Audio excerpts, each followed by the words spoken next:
Hello everybody, क्या हाल है भाई सभी लोगों को। Welcome back to another video of your YouTube channel हिडी पर्सपेक्टिव। मैं होप कर रहा हूँ कि सब लोग एकदम मस्त होंगे, सेफ होंगे। कोविड-19 तो देखो खैर रहा नहीं है, बट खांसी जुकाम बुखार से भाई सर्दियों का मौसम चल रहा है, बचे हुए होंगे। आज की वीडियो का टॉपिक एकदम हटके होने वाला है, बोले तो एकदम अलग। मतलब फ्री फायर से रिलेटेड कोई भी बात नहीं होगी, लेकिन हाँ फ्री फायर वालों के लिए सारी की सारी बातें जरूर होगी। देखो भाई, अपना जो ऑडियंस बेस है, फ्री फायर का जो ऑडियंस बेस है, वो होता है 9 से लेकर 16 साल के बच्चे। अब देखो, इसमें बुरा मानने वाली कोई भी बात नहीं है, फ्री फायर का ऑडियंस बेस यही है। लेकिन अब बहुत सारे क्रिएटर्स बोलेंगे नहीं भाई, हमारे यूट्यूब स्टूडियो में तो 18 से लेकर 35 ईयर शो होता है। तो भाई उनके लिए बस एक ही बात, क्या हो तुम? लौड़े हो तुम, छोटी लुल्ली वाले, वो भी टेढ़े वाले। यार होते वो लोग बच्चे ही हैं, लेकिन बस वो बात अलग है, वो अपने मम्मी पापा की आईडी से देखते हैं। मतलब अपने मम्मी पापा की गूगल आईडी से इन वीडियोस को देखते हैं। अब भाई मम्मी पापा की आईडी से ये जो बात मैंने बोली है ना, इसको आप याद रखना, ये बात हमारे आगे काम आएगी। तो देखो भाई लोगों, अभी क्या मार्केट में एक नया स्कैम चल रहा है। मतलब स्कैम तो पुराना ही है, लेकिन एकदम नए नए वाले कवर के साथ आए। तो भाई जिसे नहीं पता, मैं उसे बता दूं, MLM, मल्टी लेवल मार्केटिंग। लेकिन अब तुम लोग बोलोगे भाई MLM और फ्री फायर का क्या कनेक्शन। तो भाई मुझे एक बात बताओ, मैंने ये कहा कब कि भाई MLM का और फ्री फायर का कनेक्शन है? मैंने तो ये बोला कि फ्री फायर खेलने वालों के लिए ये वीडियो। MLM का जो टारगेट ऑडियंस है वो भी आज के टाइम में मोस्टली बच्चे ही हैं। 12 से लेकर 18 साल का जो ग्रुप है ना, सेम वही ऑडियंस फ्री फायर की भी है भाई साहब। तो मतलब हो सकता है तुम लोग भी कहीं ना कहीं इस चीज़ का शिकार ना बन जाओ, या फिर शिकार बनने के एकदम अर्ज पे खड़े हो। तो तुम्हें बचाने के लिए, मतलब मेरा एक पॉइंट ऑफ व्यू हो सकता है तुम इस चीज़ से रिलेट कर सको, हो सकता है तुम लोग ऐसी कोई गलती करने से बच जाओ। तो इसलिए भाई ये वीडियो बन रही है, तो वीडियो पूरी देखना, एंड तक देखना जरूर, तुम्हें समझ आ जाएगा क्या होता है MLM, क्यों इसके अंदर पार्टिसिपेट हमें नहीं करना चाहिए। लेकिन अब कुछ लोग कहेंगे कि भाई साहब कुछ ज्यादा नहीं हो गया ये? मतलब कुछ भी। भाई देखो, MLM ओनली 18+ वालों के लिए होता है। ऐसा हमारी इंडियन गवर्नमेंट ने रूल बना रखा है कि भाई अगर आप 18 ईयर से बड़े हो तो ही आप मल्टी लेवल मार्केटिंग में हिस्सा ले सकते हो।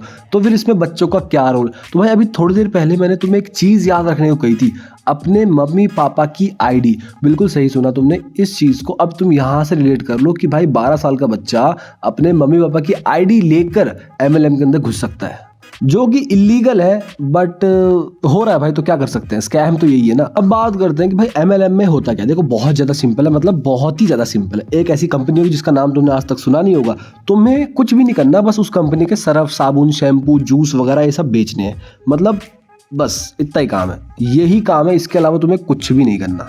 लेकिन प्रॉब्लम है, ये अलग अलग कंपनी बनी हुई है, कुछ ये अपने अपने प्रोडक्ट्स बनाती हैं, जैसे शैम्पू, साबुन, सर्फ, एलोवेरा, और ये कहते हैं कि हम डायरेक्ट सेलिंग कर रहे हैं। हमने एडवर्टाइजमेंट कराते हैं, वो पैसा भी बचाते हैं, अपने प्रोडक्ट की क्वालिटी बढ़ाते हैं, और हम मीडिएटर को भी निकाल देते हैं, डायरेक्ट सेलिंग करते हैं। बट जब प्रोडक्ट की क्वालिटी घटिया है, वो लेबल लेस है, उसके बारे में मुझे कुछ पता नहीं, तो डायरेक्ट सेलिंग को मैं अपने चूतड़ों में दूंगा। मतलब एक तरफ मेरे सामने ऐश्वर्या राय लक्स साबुन बेचती हुई, मैंने टीवी पे एडवर्टाइजमेंट देख लिया, खुशबू बड़ी अच्छी आती है, मुझे लक्स के बारे में पता है, हम 10 पीढ़ी से इस्तेमाल कर रहे हैं। दूसरी तरफ है कोई आंडल प्रोडक्ट, किसी नेटवर्क मार्केटिंग कंपनी का, जो मुझे ज्ञान दे रहा है। प्रोडक्ट साबुन नहीं दिया उसने, मुझे ज्ञान दे रहा है, सर साबुन को खरीद रहा है, साथ में आप चेन भी बना सकते हैं, आप ये भी कर सकते हैं, हमने मीडिएटर निकाल दिया, हम डायरेक्ट सेलिंग में। अबे भाई मेरे पास समय नहीं है, मैं लक्स साबुन खरीदूंगा। और प्रोडक्ट ओवर प्राइस्ड भी है, प्रोडक्ट की क्वालिटी घटिया है, इसके बारे में मुझे कुछ पता नहीं है, कल मार्केट में आया है। और जिन पे प्रोडक्ट नहीं बिकते, वो दूसरा लोगों की चेन बना सकते हैं, 2 से 4, 4 से 8, 8 से 16। ये है ये धंधा। अब इसको तुम ऑनलाइन एंटरप्रेन्योरशिप बोल लो,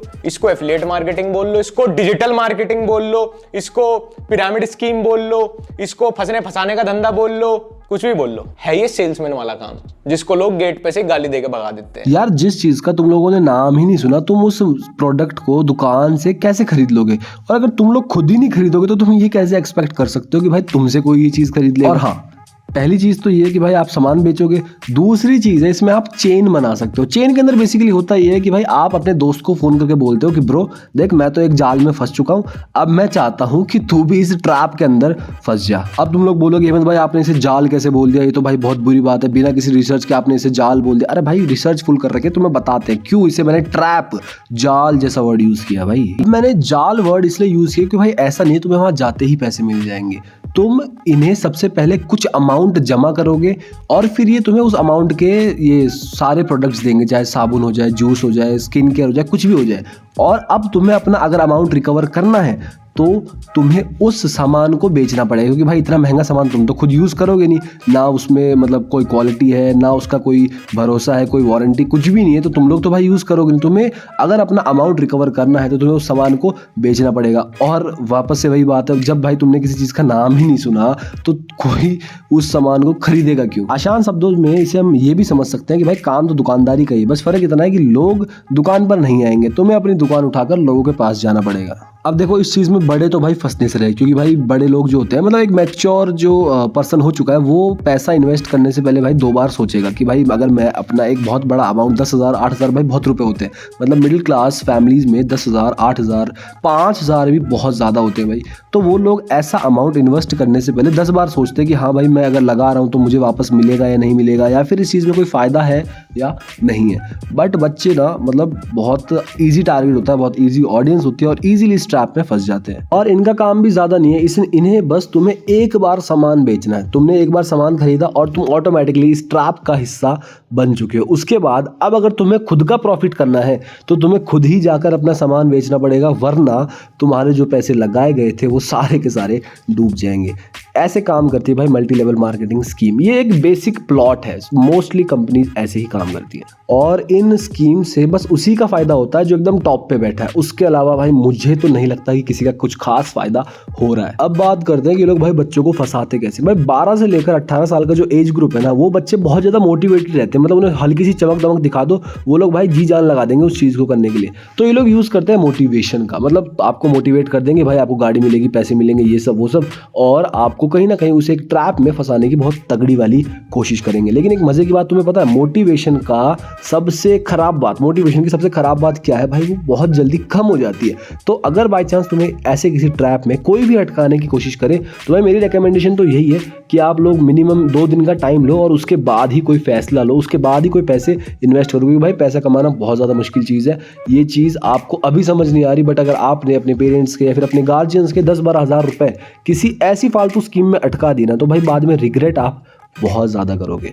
तो कोई भी स्टेप करने से पहले 2-4 दिन वेट कर लेना, उसके बाद ही किसी एक जगह पैसे इन्वेस्ट करना। बाकी देखो जिसको इन्वेस्ट करना है, जिसको पैसों की चेप ही खानी है, तो वो तो इस वीडियो के बाद भी खा ही लेगा। तो भाई आज की वीडियो में बस इतना ही। Thank you so much for watching. अगर वीडियो अच्छी लगी तो लाइक कर देना, चैनल पर नए हो तो भाई सब्सक्राइब कर देना, और मिलते हैं नेक्स्ट वीडियो में।